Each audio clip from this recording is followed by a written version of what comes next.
On a aussi des modèles essentiellement basés sur de l'IA pour apporter les premiers éléments qui ensuite vont être validés par interprétation visuelle. On a encore besoin d'étapes manuelles pour être au plus précis possible. Et on fournit ce type de carte que vous avez là, où on donne la visualisation de l'étendue de la catastrophe. Et on fournit aussi des éléments sur la population qui est impactée, quelles sont les routes qui sont praticables ou non praticables, les bâtiments qui sont endommagés. Et en fait, ce sont des informations qui sont envoyées directement aux équipes sur place, qui du coup vont faire toute la planification et le sauvetage nécessaire qu'il y a. Il y a une actualisation dynamique qui est faite en plus. Vous avez là quelques exemples de cartes qui sont produites dans les étendues varient. Vous avez ici un exemple sur les feux de forêt aussi, où en Australie, notre top one d'activation sur les feux de forêt et bientôt aussi sur la partie inondation. Ça c'était au Vietnam. Sur la partie étude de risque, on utilise, là on se base vraiment sur tout l'historique d'observation que l'on a. Pour un exemple ici à Calcutta, pour différentes périodes, montrer l'évolution du risque lié aux inondations. On fournit également des modèles numériques de terrain à très haute précision qui permettent de voir aussi, aujourd'hui, on a une inondation, qu'est-ce que ça veut dire concrètement si on atteint les mêmes niveaux d'eau, quels vont être les bâtiments impactés. Et derrière, c'est tout le coût financier d'une inondation qui motive souvent les mesures derrière. Il y a également le risque côtier qui est un enjeu majeur parce qu'il rassemble énormément de populations et beaucoup de villes dans le monde. Sur toutes ces activités-là, on utilise donc toujours le spatial, donc on combine également sur des éléments climatiques pour justement fournir des informations à l'échelle locale pour avoir des informations sur les impacts de submersion, quelles sont les zones qui vont être impactées et quels sont les impacts socio-économiques qui sont associés à ces différents scénarios climatiques.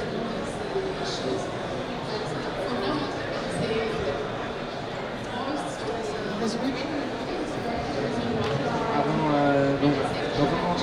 En résumé, par rapport à ce que l'on produit, ce que l'on fait aujourd'hui, c'est comment, en fait, dans chaque contexte spatio-temporel, on peut déployer différents types de services en fonction des besoins de nos partenaires et de nos clients.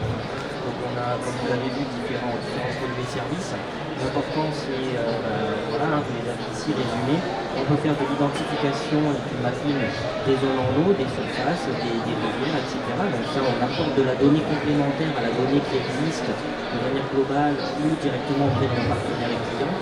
Petit exemple là-dessus, on va rentrer dans le concret. On a une collègue de l'agence de l'eau qui voudrait se faire intervenir là, si elle arrive à arriver, Valérie. On a le projet Sécheresse où en fait dans le sud-ouest de la France, l'objectif c'est de produire de l'information supplémentaire. En France, on est très monitoré, surtout dans le sud-ouest de la France, pour différents enjeux. Sauf que les autorités locales ont accès effectivement à l'information qu'au bout de 3 semaines, 1 mois, le temps que chaque opérateur fournisse l'information. L'information est très précise, mais le temps d'agréger toute cette donnée qui vient soit d'un mail, soit d'une base de données Excel, soit d'une met du temps, et ils ne peuvent prendre des décisions éclairées sur la base de ces informations réelles qu'au bout d'un mois.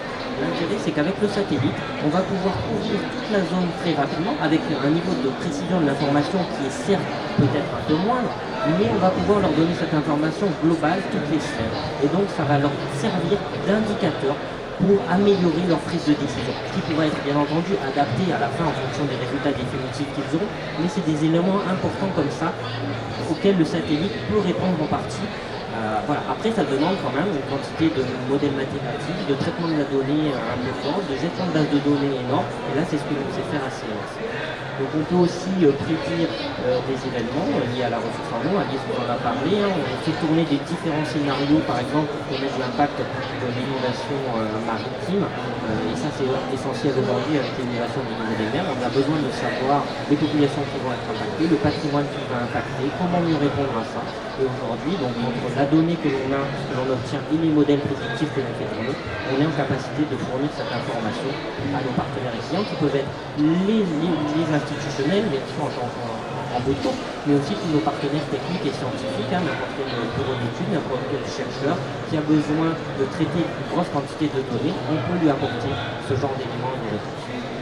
On crée de la donnée avec des systèmes d'information complexes et on définit des indicateurs également avec nos clients et nos partenaires, parce que quand vous allez parler, je vais revenir sur la situation, un indicateur sécheresse, comment vous le définissez? En fonction du pays, du territoire dans lequel vous êtes, on sait ce qu'est la sécheresse, c'est bien défini, mais l'indicateur spécifique qui répond à la demande du client, il doit être adapté. Peut-être qu'il va utiliser tel ou tel autre paramètre, et c'est comme ça qu'on le construit avec lui.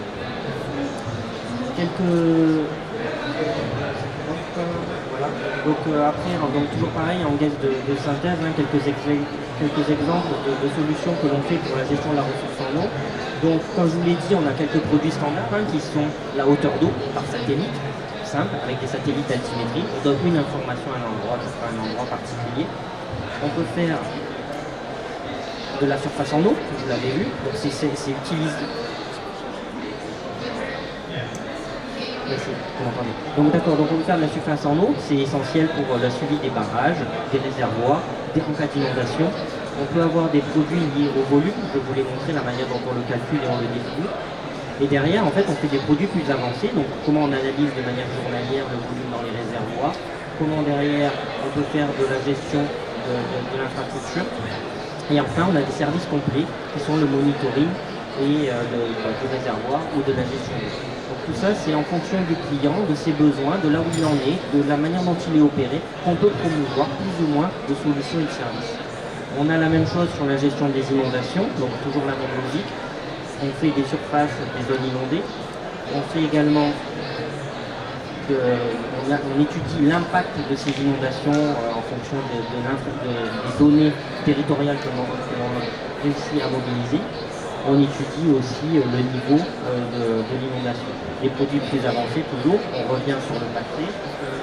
On fait de la modélisation de l'impact des inondations et puis en fait, derrière, ça peut alimenter, pour une partie de nos clients et partenaires, leur système d'alerte ou l'adaptation derrière à l'impact de ces inondations. Et donc un dernier service, là ce sera le prochain sur la plateforme aussi, c'est lié à l'agriculture. Donc toujours pareil, on peut faire du mapping des cultures, on peut facilement connaître l'humidité des sols, on peut facilement détecter aussi des anomalies dans les cultures. Alors là pareil, tout dépend de ce que l'on veut utiliser. Aujourd'hui avec les images très haute résolution qui ont une précision de l'ordre de 50 cm, on peut arriver à des détails très importants au niveau de chaque parcelle mise en culture. Par contre, le coût de ces images reste encore très élevé pour avoir une information particulière. Et toujours pareil, comment on adapte la donnée satellitaire à l'objectif partagé avec les clients de partenaires en fonction de ses besoins. On peut faire donc du suivi d'irrigation des besoins. On couple la ressource disponible à l'usage qui en est fait derrière. Voilà. Et puis après, en termes de services, on peut estimer les rendements en culture à différentes échelles. On peut aussi étudier les phénomènes de sécheresse ou les changements au niveau des cultures. Voilà. Voilà pour CLS. Donc ce que je vous propose maintenant, c'est qu'on va faire intervalle. Peut-être s'il y a une petite première série de questions, avant qu'ensuite on fasse intervenir. On a 4 partenaires là que je voudrais faire intervenir. Je ne sais pas si vous avez déjà des questions.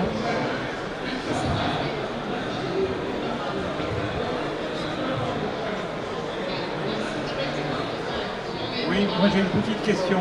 Je vais revenir sur les volumes des barrages. Quand tu dis qu'il n'y a que de la donnée satellite, on a quand même un barrage qui existe, il y a toujours son plan de recollement et son plan d'inondation. Alors je pense que vous les utilisez dans le modèle, et si vous ne les utilisez pas, ce serait dommage, et pourquoi? Très bonne question, c'est justement tout l'enjeu. Donc tout ce que l'on a produit là ces dernières années, c'est justement pour essayer autant que possible essayer de s'affranchir de cette donnée. Bien entendu, du moment qu'elle existe, on l'utilise et elle améliore notre système.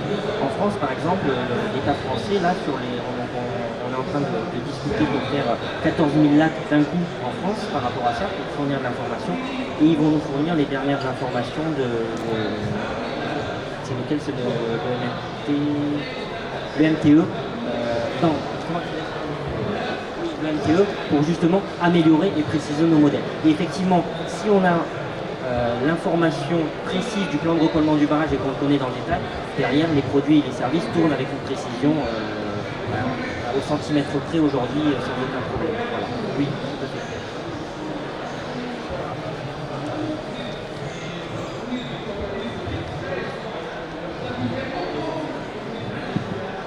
Merci pour votre présentation. Dans la mesure où on est dans une logique de résolution de plus en plus fine, ça a une conséquence directe par rapport à l'interprétation et à la nécessité de prendre en considération un grand nombre de données de terrain qui n'étaient à ce jour pas considérées, puisque donc, comment vous intégrez cela dans le continuum spatial du terrain? Parce qu'une image à un moment donné, même si c'est sur un disque, ça n'a peut-être aucune conséquence, parce que même s'il y a des maisons, il n'y a peut-être pas d'autres enjeux. Donc comment vous intégrez ça? Voilà. Parce que seule la donnée spatiale ne suffit pas. C'est exactement ça, et c'est tout l'enjeu de ce que l'on fait aujourd'hui, si vous voulez.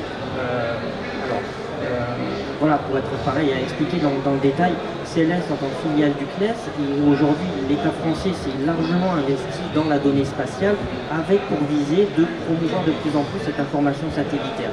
Et c'est vrai que jusqu'à présent, le satellitaire vivait un peu sa propre vie en parallèle de tout le reste. On est maintenant arrivé à un stade où justement cette donnée satellitaire est accessible à des prix corrects, qui répondent à des besoins, et donc tout l'enjeu, on n'est pas les seuls, il y a beaucoup de startups, il y a beaucoup de bureaux d'études, il y a plein de gens aujourd'hui qui sont en train de travailler sur l'interfaçage, la combinaison entre ces données satellitaires et les données in situ. Et à ce moment-là, c'est vrai que du moment qu'on y arrive, on sort derrière des indicateurs, des produits, des services qui sont très pertinents pour les bénéficiaires derrière. Donc oui, on est là-dedans. Là où on a un gros travail à faire côté satellitaire, c'est justement ce que j'ai dit là. Le satellitaire aujourd'hui, quasiment en termes de R&D, peut tout faire. Vous avez de la très haute résolution, vous avez de l'information hyper précise qui peut être quasiment accessible tous les jours, etc. Mais c'est comment en fait on arrive à faire que cette information satellitaire soit accessible à un prix, finalement, parce que ça reste le nerf de la guerre, correct et envisageable. Et à ce moment-là, on interface avec la donnée locale. Ce que je vous propose, donc derrière on a donc 4 partenaires, donc Julien Verdonc de BRL, voilà, Thomas Ferrero de MEOS, Valérie Bates de Loadon-Garonne et mon collègue ici qui est le directeur de CLS en Indonésie qui vont présenter quelques témoignages derrière. Je te laisse la parole. Bonjour à tous. Rapidement, on a travaillé avec CLS, mais aussi le CNES et CENO sur le projet Smart Basin en Ouganda. Et la question qui était posée à l'origine de ce projet, c'est quel est l'apport de l'altimétrie spatiale à la connaissance des ressources en eau. L'altimétrie spatiale, Jean-Philippe en a parlé, c'est comment c'est une information qui nous est donnée par des satellites sur une hauteur d'eau. En fait, ça peut être sur des lacs, des réservoirs, ça peut aussi être sur des grands fleuves. Et donc, moi, pour illustrer ce projet, j'ai 3 photos ici. En fait, ça rejoint un peu les questions des participants, là, les 2 questions qu'on vient d'avoir. Le but du projet, c'était de montrer que c'était complémentaire, en fait, les données spatiales avec des données de terrain qui sont indispensables encore aujourd'hui, dont on ne peut pas se passer, et des éventuels travaux de modélisation. Donc moi, hydrologue, ce que je faisais traditionnellement, c'était de la modélisation à partir de calage avec des données de terrain. Après, j'avais des modèles, et puis de temps en temps, j'allais voir sur le terrain si mes modèles disaient la vérité ou pas, et bien s'il fallait à nouveau les recaler. Bon, avec l'information spatiale, en fait, ce que le projet montre, c'est que c'est une donnée supplémentaire, en fait, qui vient nous enrichir. C'est pas une donnée sur laquelle on peut se baser à 100% et arrêter de faire du terrain ou des modèles, mais c'est une donnée qui vient nous aider et renforcer notre confiance dans les résultats d'éventuels modèles. Voilà, c'est tout le travail qu'on a fait sur l'Ouganda. On a analysé énormément de traces, notamment de sentinelles passées. On a fait les calages nécessaires et maintenant on a un système opérationnel où la donnée satellite vient renforcer notre confiance dans les modèles qui tournent. Voilà. Merci pour votre attention. Et merci à la CLS pour ma participation. Avec plaisir. Alors, du coup, donc j'avais prévu que Thomas intervienne, mais il est dans une autre session, il devrait arriver. Donc voilà, je vais. Merci Valérie qui vient juste d'arriver aussi. C'est un peu la course pour participer aux différentes sessions. Je te laisse directement la parole pour expliquer les enjeux de Vigie Sécheresse, un projet que l'on développe avec l'agence de l'eau. Bonjour à tous. Excusez-moi, j'arrive un peu au courant. Oui, alors Vigie Sécheresse, ça répond à un des points du plan eau, la mesure 52 ou 53, me semble-t-il. On est clair.